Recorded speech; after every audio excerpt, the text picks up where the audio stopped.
ಕಡಲೆ ಬೀಜದ ಚಟ್ನಿ ಪುಡಿ ಮಾಡುವ ವಿಧಾನ.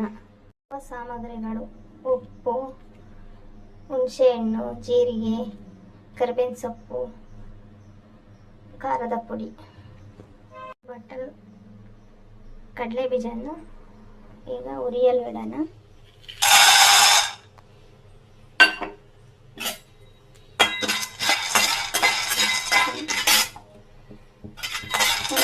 ರೋಸ್ಟ್ ಆಗೋವರೆಗೂ ಮುಚ್ಚಬೇಕು.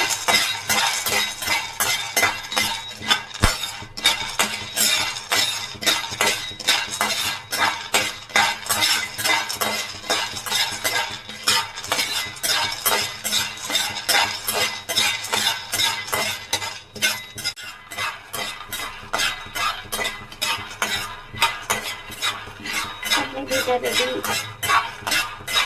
ಚೆನ್ನಾಗಿ ರೋಸ್ಟ್ ಆಗಿದೆ. ಜಾರಿಗೆ ಹುಣಸೆಹಣ್ಣು, ಕರಿಬೇವಿನ ಸೊಪ್ಪು, ಉಪ್ಪು, ಜೀರಿಗೆ, ಖಾರದ ಪುಡಿ.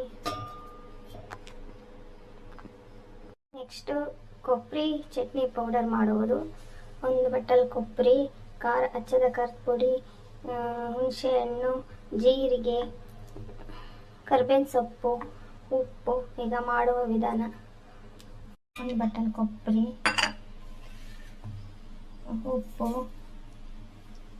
ಹಚ್ಚದ ಖಾರದ ಪುಡಿ, ಹುಣಸೆಹಣ್ಣು, ಜೀರಿಗೆ, ಕರಿಬೇವಿನ ಸೊಪ್ಪು. ಈಗ ಮಿಕ್ಸಿ ರೆಡಿ ಮಾಡ್ಕೊಳ್ಳೋಣ ಪೌಡರ.